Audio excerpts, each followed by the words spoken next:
club in another city, which is specifically on one high school. It's starting to expand now to have more high schoolers. Who knows? In other debating regions, they have clubs in that specific high school, but they have more manpower, so they can handle it. Like they can send 2 or 3 trainers to each and every high school in their city. Like we cannot do that right now. We might do it in a few years. Yeah, pretty cool. What do you think about homework? Like, I feel like homework is the most problematic thing when it comes to debaters or children for that matter, or each and every person for that matter. How do you engage students in doing the homework, and how do you evaluate them at the end of the, for example, semester of debating? And very interesting, they do it, and how do you explain why it's necessary? This is problematic for us also. Like we have homework in the curriculum, but not all of them do it. We have a code of conduct where it's written that if you don't attend meetings or if you don't do your homework, you get penalized in some way or another. Like you get a warning, and that 3 warnings you're suspended for 2 weeks. You can't participate in competitions, and if you're suspended more than twice or something like that, you won't be able to join us anymore because. Okay. Like, but what about evaluation and tests if they, for example, fail? What then happens? Yeah, we won't kick them out if they fail, but like we talk to them. Like, why don't you do your homework? Why don't you? Are you interested in debating? Do you really think this is what you want to do? What do you expect from debating? And most of the times they do come around. Like they do start doing their homework and being more involved, but at first they really need to get the feel of it because I think that happens to each and every generation.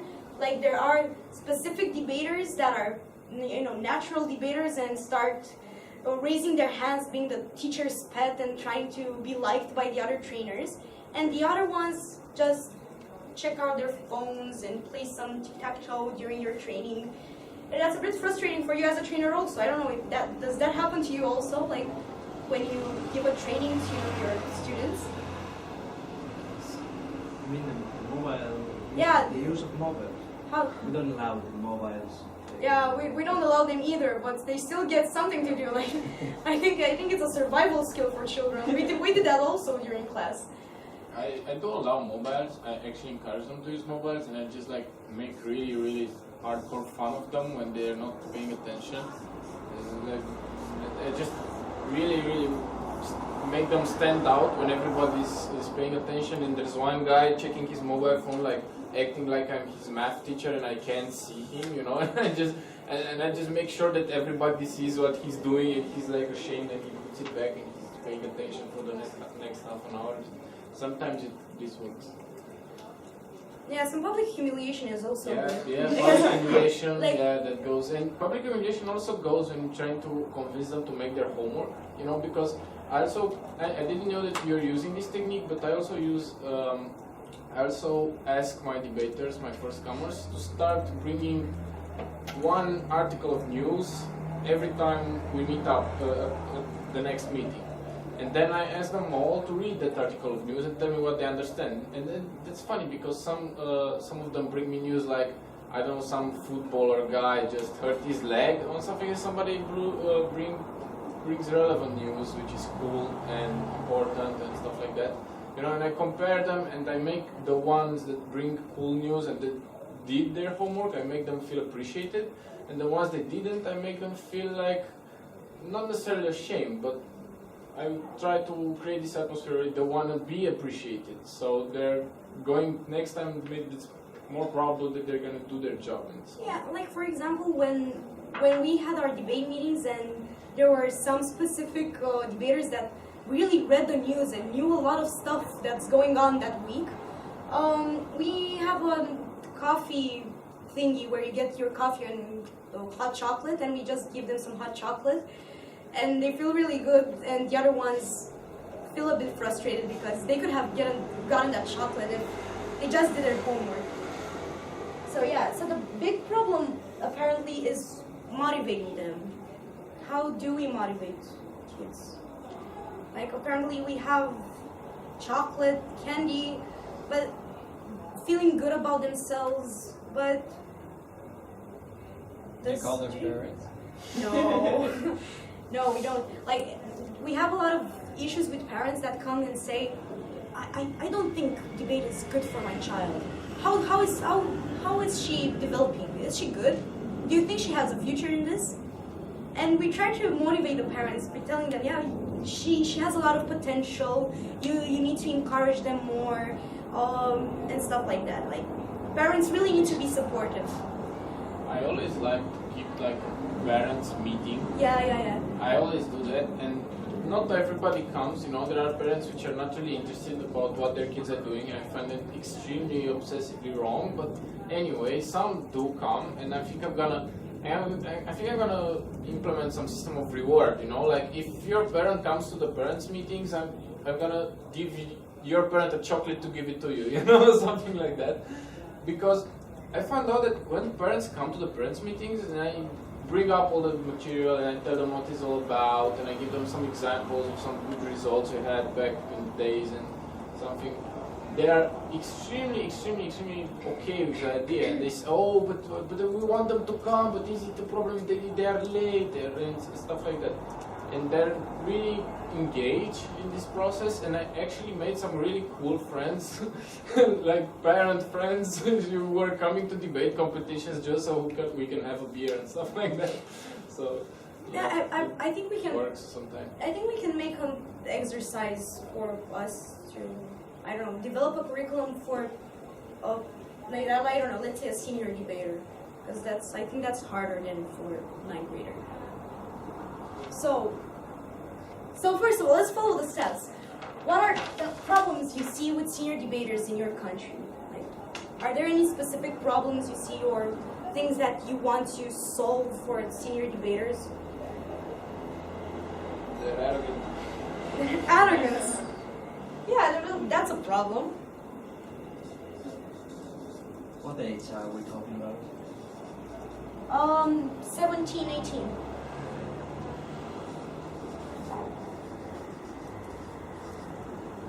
Arrogance. Do they have any problem in Poland? We have problems, but we don't have categories because our society is still young. So the senior debater is sometimes 17 and sometimes 23, and the beginner is really often 22, for example. So it's quite difficult to make a curriculum because there are a bunch of totally different people. Part of them is studying international relations, for example, and part of them is the first class of the high school. That means it's 11th. Yeah, I think that's supposed like they need different kind of treatment. Like, I feel that we have a lot of beginners that are, let's say, 17. There were beginner debaters in my club that were 17, and they were debating alongside those who were 14, and they were better than them because they have more experience in life, they read more, they had more exercises at school and stuff like that. So I think they when we're talking about assessing the needs, like the second step that was in this specific workshop, they have different needs than the younger debaters. But let's say there's I don't know. So you have you see a classroom of 17-year-old debaters, like 17-year-old, I don't know, high school students that want to start debating. Let's try to make a curriculum for them. Like, what do we want them to know at the end of the year? Like, after 1 year of debating, what do you want this specific 17-year-olds to know, to be able to do? I think it's the elements is specified on the other sheet. I mean, trainings, debating, for exercise, homework, socials, and documentaries like research are basically the main components of a curriculum, and then there's just the problem of how much of them and how you mix them together. And maybe for the younger ones and less experienced, you can put more social experience and maybe more documentaries or stuff.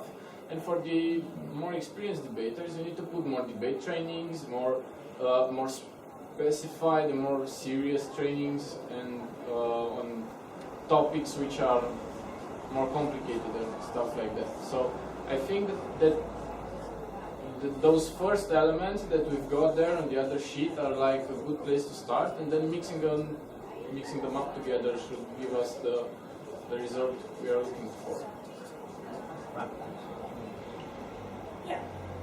So basically, it's all about how you schedule your debate meeting. After all, like, I believe that should be very organized in order not to be chaotic in the end, or having people just being bored to death by I don't know, a specific issue. Maybe they don't like the issue. There are a lot of people that will get very bored with. I don't know. I had the training on Arab Spring because the 14-year-old kids didn't know absolutely anything about the Arab Spring, which was like a bit mind-blowing because, you know, they lived through it. And I had to explain to them, like, historically what happened in like 6 of the biggest countries that were in the Arab Spring, and they were really bored.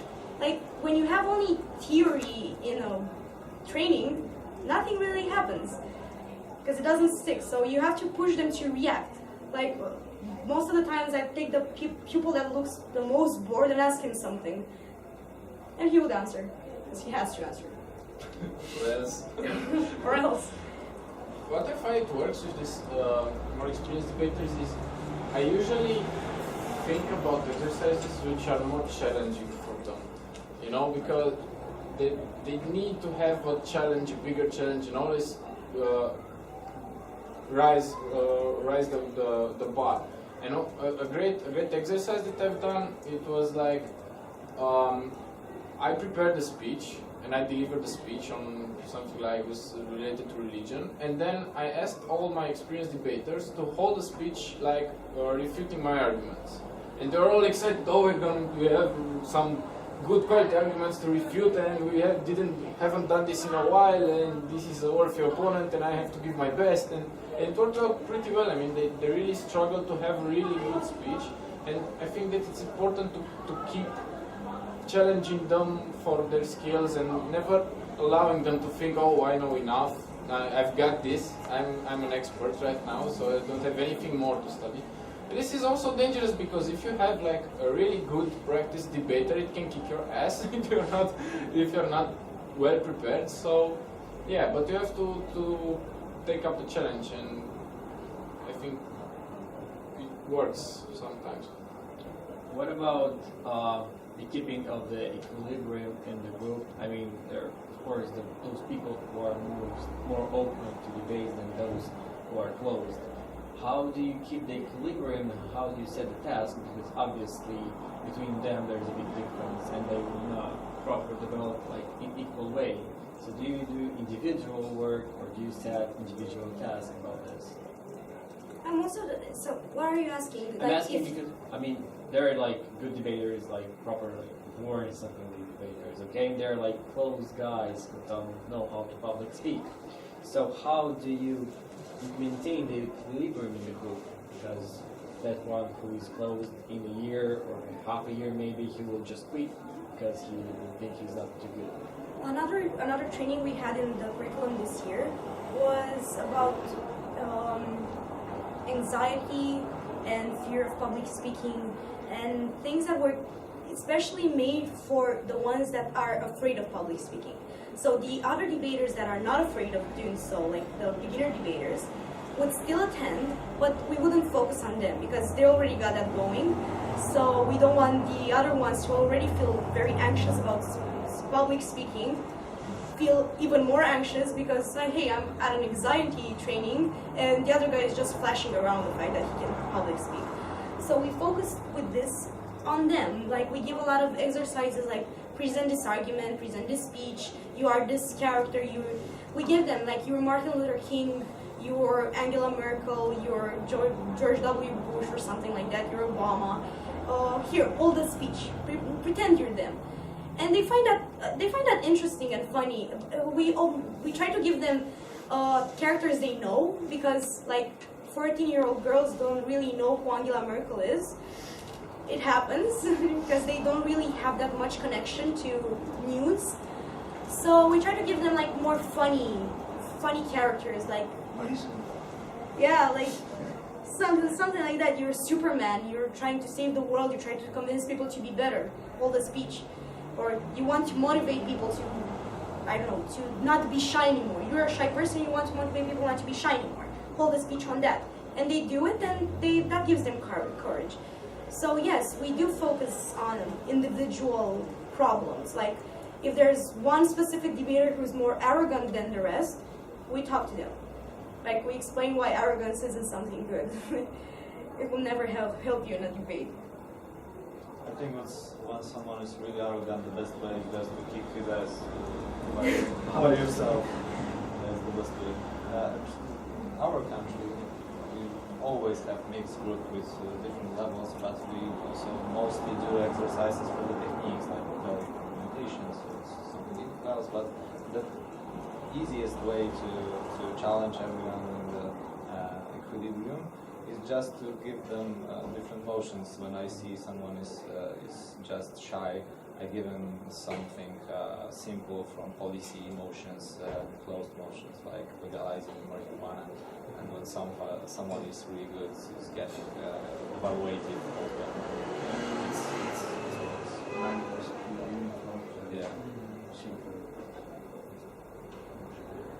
And how do you think which part of training is most important in the beginning? With what should we start? With rhetoric, with argumentation, with looking for the arguments? How do you do this?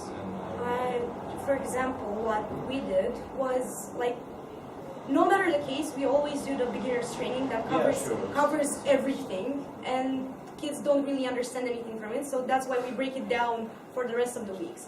Like first of all, basically the first trainings we do is like get up and speak. It's not public speaking, it's not argumentation. It's mostly being able to get up and say something like for 2 minutes.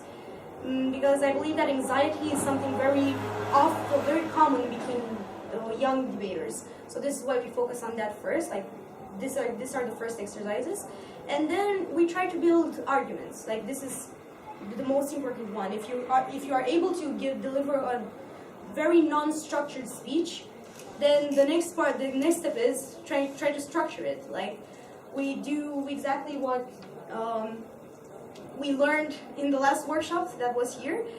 And exactly, we let them brainstorm, we put a motion like this house would ban uniforms, something easy for them, and then we brainstorm all together like trainers and experienced debaters and non-experienced debaters, and then we put them in groups, and each group has to deliver speeches, like 2-3 minute speeches, have to deliver an argument. Maybe we can put some POIs in it. Like we're flexible. We work with what the kids give us. That's how we do it. I think we can take a break now, and afterwards we should try to build the curriculum. Like imagine a situation. So think about it. Imagine a situation when we're talking about second-year debaters. Like we've already debated for a year. We have the basics covered. We're still screwing up some things like structure or rebuttal or refutation, or putting the bad POIs or not accepting any POIs, and trying to develop a curriculum for people that are in the second year of debating, and following the steps like identifying the problem, giving a strategy, assessing the needs and stuff like that. So we're going to follow them after a 10-minute break or something.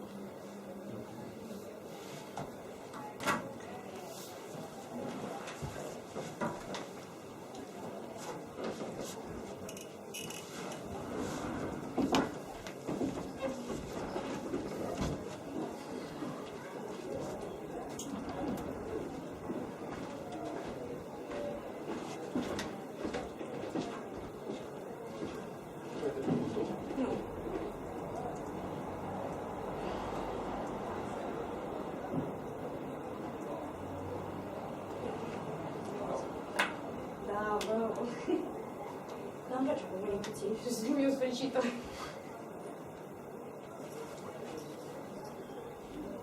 Mergi până afară? Nu până afară. Hai până afară. E super cald.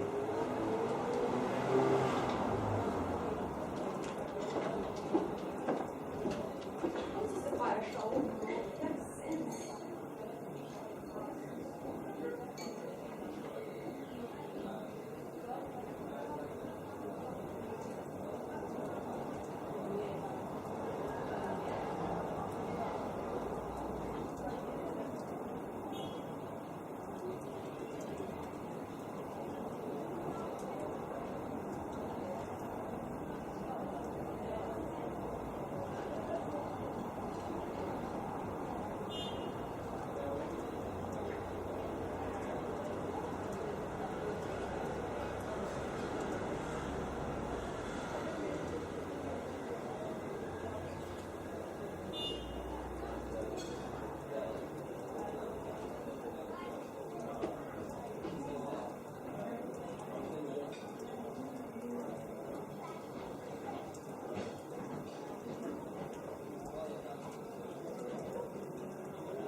Kiza is here?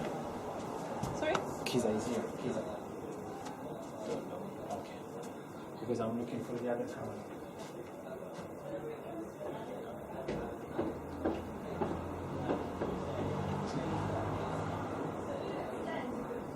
Like it can fall every minute you send on it.